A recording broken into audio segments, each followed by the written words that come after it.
So welcome to the prelims booster session. आज का पहला टॉपिक है दिल्ली ईवी पॉलिसी। टॉपिक आपके एनवायरमेंट के लिए इंपॉर्टेंट है।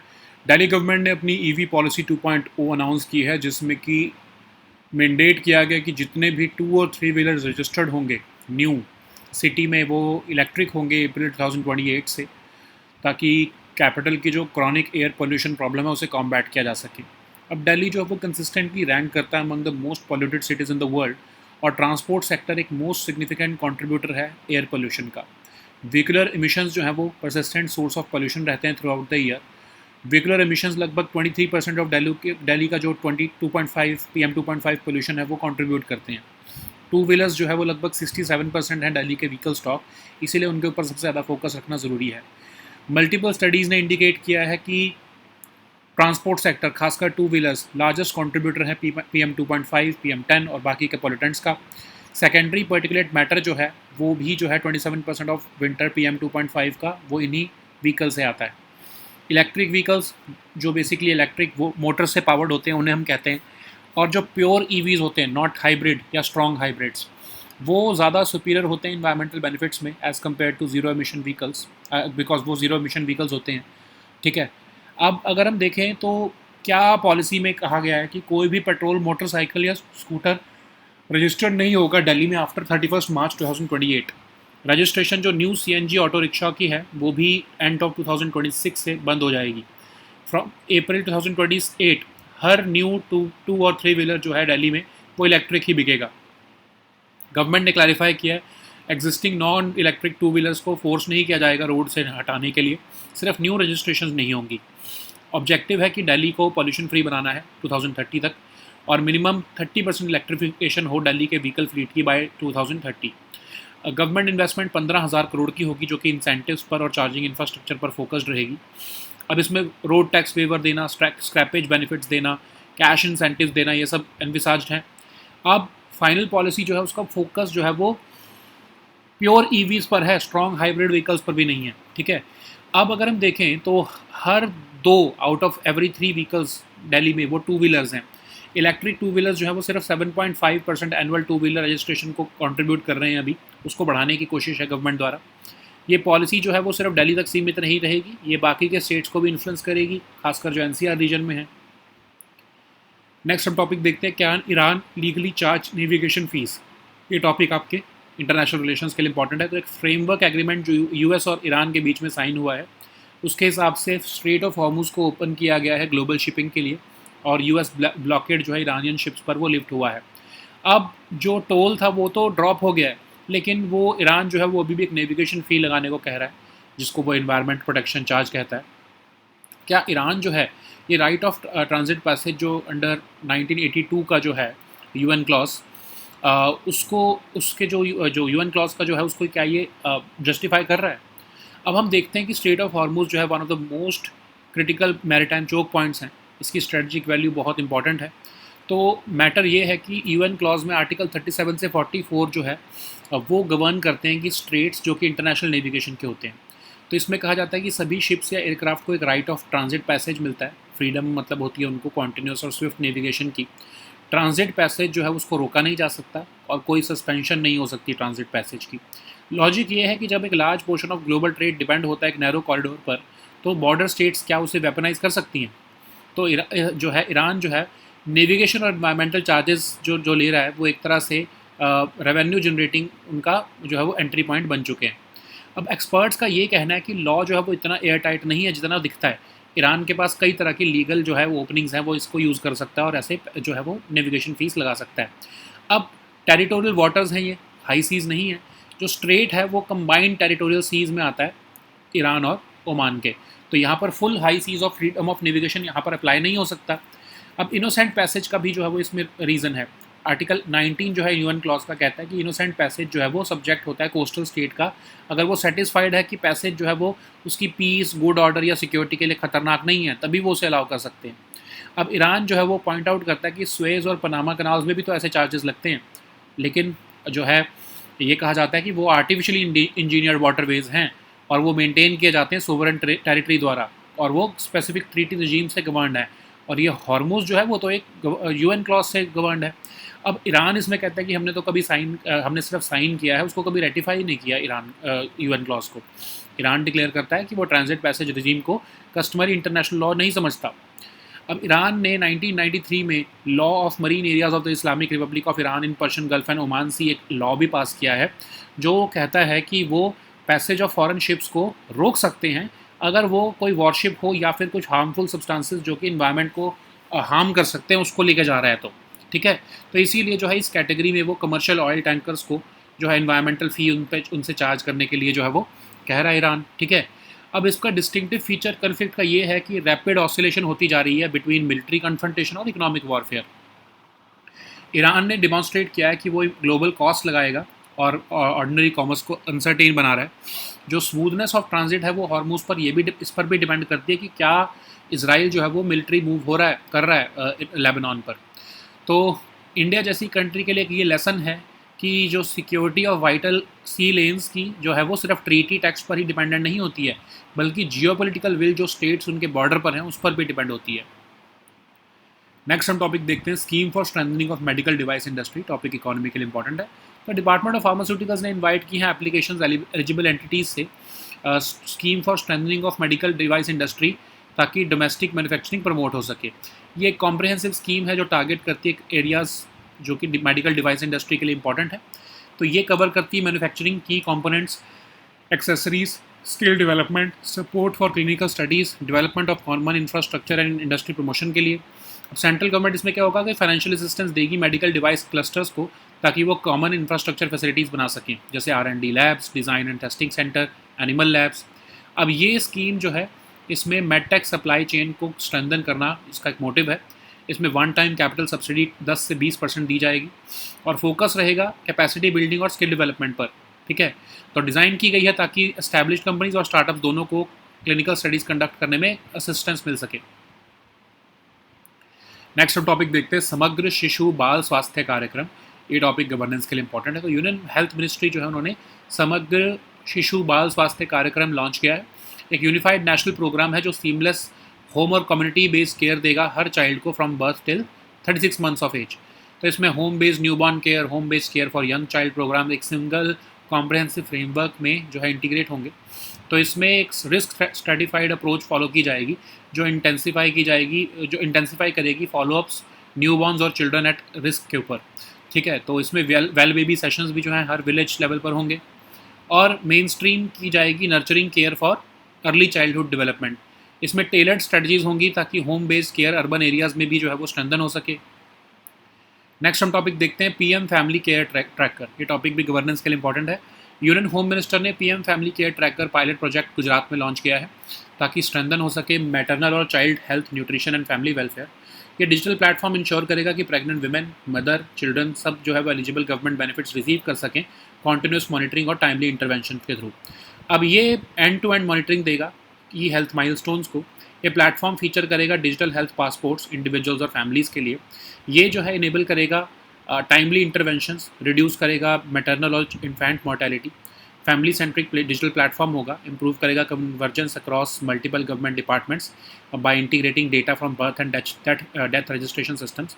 ये पायलट प्रोजेक्ट शुरू में सिर्फ गांधीनगर में इंप्लीमेंट होगा, बट अगर ये सक्सेसफुल रहा तो इसे गुजरात में और फिर बाद में बाकी स्टेट्स में भी इंप्लीमेंट किया जाएगा। नेक्स्ट हम टॉपिक देखते हैं, national investment and infrastructure fund. ये टॉपिक इकोनॉमी के लिए इंपॉर्टेंट है। यूनियन कैबिनेट ने अप्रूव किया है एडिशनल गवर्नमेंट ऑफ इंडिया के investment commitment of 30,000 crore in NIIF।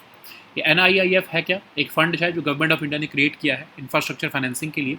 India का पहला सोवरेन वेल्थ फंड है, कैटेगरी 2 इन ऑल्टरनेट इन्वेस्टमेंट फंड 2015 में क्रिएट किया था और ये कई तरह के एसेट क्लासेस में जो है वो इन्वेस्ट करता है, खासकर इंफ्रास्ट्रक्चर या प्राइवेट इक्विटी से related.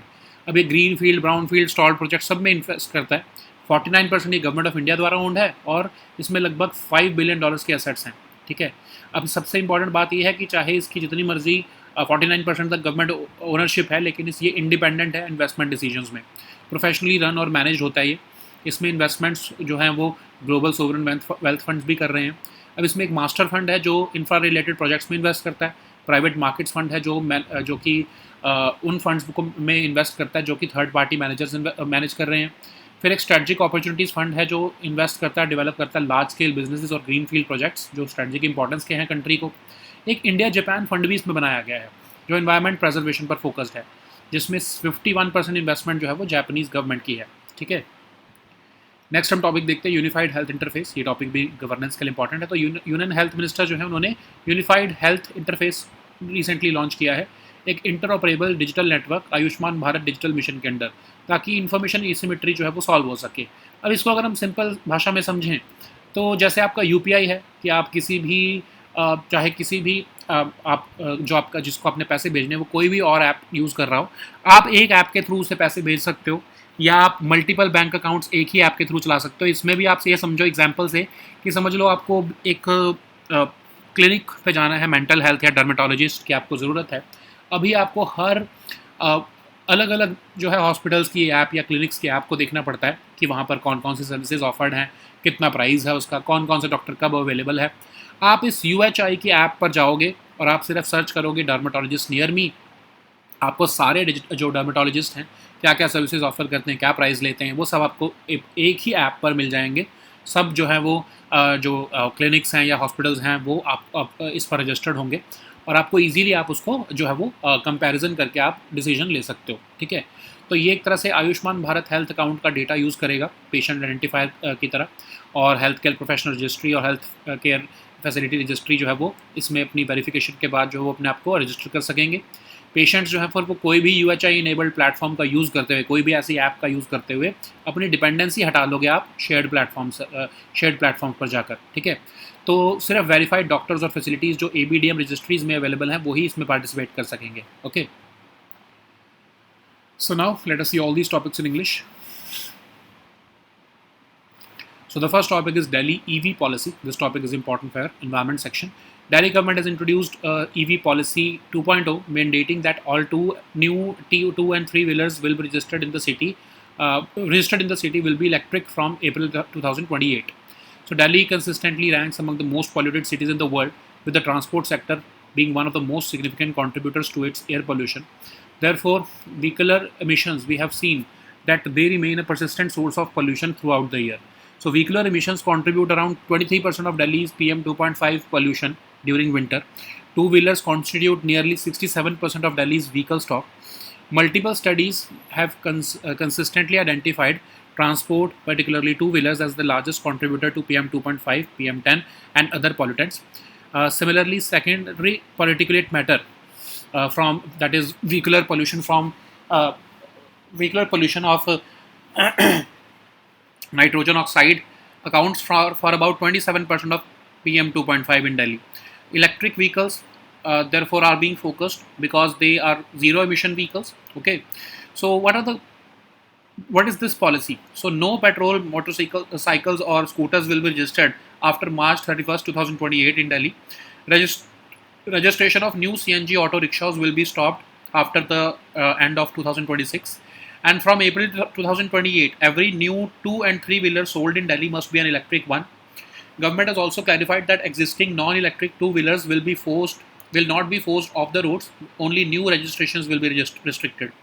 The aim is to make Delhi pollution free by 2030 and achieve a minimum 30% electrification of Delhi's vehicle fleet by March 2030. Government investments of 15,000 crore rupees on incentives and charging infrastructure are being envisaged. So apart from that, cash incentives will be given, scrappage benefits will be given, road tax waiver will be given. Okay, so the final policy has chosen to focus exclusively on pure EVs and not even on strong hybrids. Okay, so 2 out of every 3 vehicles in Delhi are two-wheelers. Currently, electric two-wheelers make up about 7.5% of annual two-wheeler registrations, and this policy is going to influence other states as well, particularly those in the NCR region. So the next topic is, can Iran legally charge navigation fees? This topic is important for your international relations. So following a framework agreement between US and Iran, Strait of Hormuz was reopened for global shipping, and the US blockade on Iranian ships has been lifted. Okay, so Iran has now dropped the toll, but it continues to levy navigation fees and an environmental protection charge. This is raising a core legal question. Does Iran's action pass the test of right of transit passage under 1982 UN clause? So, Strait of Hormuz, you know that it is one of the world's most critical maritime choke points, and the heart of the matter lies in UN clause article 37 to 44, which governs the straits used for international navigation. These articles provide that all ships and aircraft they enjoy a right of transit passage, that is the freedom of continuous and swift navigation and overflight through international straits. So transit passage shall not be impeded. There shall be no suspension of transit passage as per this as per this article. So the logic is that when a large proportion of global trade depends on a narrow corridor, bordering states shall not be able to weaponize it. But by this standard, Iran's navigation and environmental charges look like an attempt to turn a natural state into a managed revenue generating entry point. Experts believe that law is not as airtight as it appears, and Iran has several legal openings to uh, exploit. First of all, the territorial waters. So the strait lies within the combined territorial seas of Iran and Oman. Here, the full high seas freedom of navigation does not apply. Then, the innocent passage caveat is there in UN clause as per Article 19. Innocent passage is subject to the coastal state being satisfied that this passage will not be prejudiced to its peace, good order, or security. Then we have another issue that Iran says that Suez and Panama canals also charge such transit fees, but this analogy does not help because these Suez and Panama canals are artificially engineered waterways and they are maintained through sovereign territory and governed by specific treaty regimes. But Hormuz is a natural strait governed by UN clause.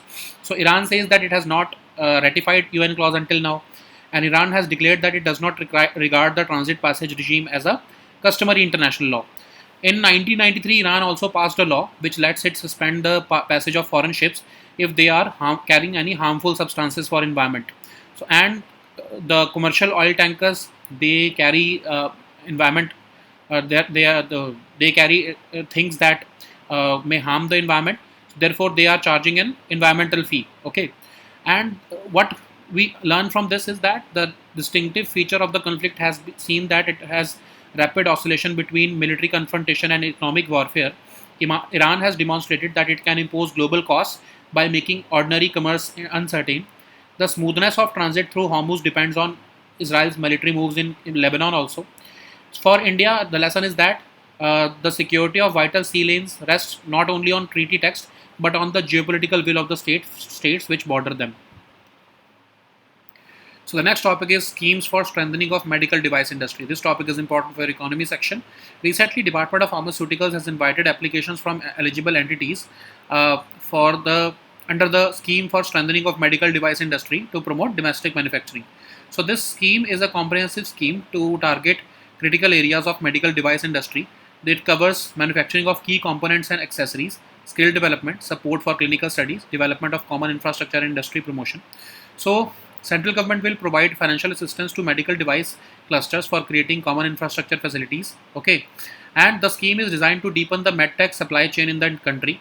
It offers a one-time capital subsidy of 10 to 20% as well. So it focuses on capacity building and skill development. It is designed to assist both established companies as well as startups in conducting clinical studies.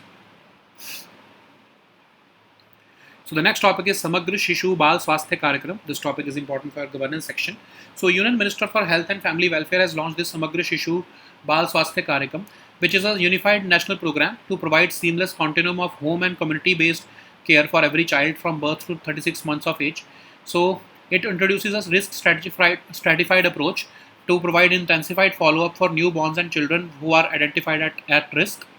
So it also introduces well baby sessions at every village. It also mainstreams nurturing care for early childhood development. It includes tailored strategies to strengthen home-based care in urban areas as well. So the next topic is PM Family Care Tracker. This topic is important for our governance section. Union Home Minister has launched the PM Family Care Tracker, a pilot project in Gujarat, to strengthen maternal health, child health, nutrition and family welfare. So this digital platform would ensure that pregnant women, mothers, children receive all eligible government benefits through continuous monitoring and timely intervention.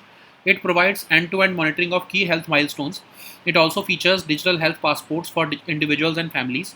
It is expected to enable timely interventions, reduce maternal and infant mortality. It is also designed as a family-centric digital platform. The initiative aims to improve convergence across multiple government departments by integrating data from birth and death registration systems. This pilot project will be initially implemented in Gandhinagar, and then, if it is successful, then it will be expanded to Gujarat and later replicated in other states as well. So the next topic is National Investment and Infrastructure Fund. This topic is important for our economy section. Union Cabinet has recently approved an additional Government of India's investment commitment of 30,000 crore rupees towards NIIF. So what is NIIF? It is a fund created by Government of India to enhance infrastructure financing. It is first ever sovereign wealth fund of India. So it invests across asset classes like infrastructure, private equity. It also invests in greenfield, brownfield, and stalled projects. It is 49% owned by the Indian government, and it has more than $5 billion in assets. It is country's biggest infrastructure fund, and it is independent in its investment decisions, despite being its association having with the government. It is professionally run and managed. Okay, it has attracted investments from leading global sovereign wealth funds as well. So it has a master fund, which this fund primarily invests in infra-related projects. Then we have private markets fund, which invests in funds managed by the third-party managers.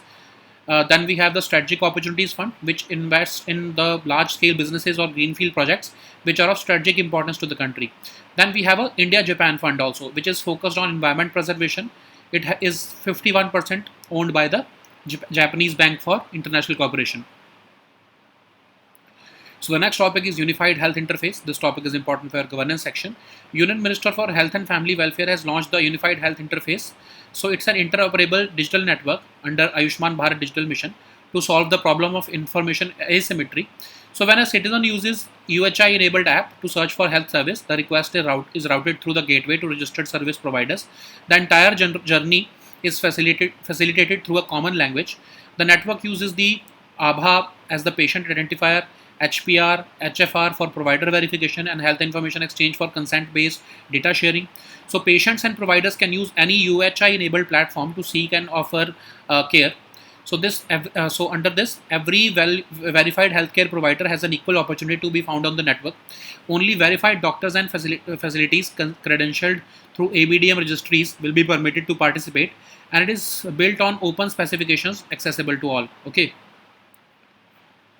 So these were our topics for today. We'll meet next time with new topics. Until then, goodbye and take care.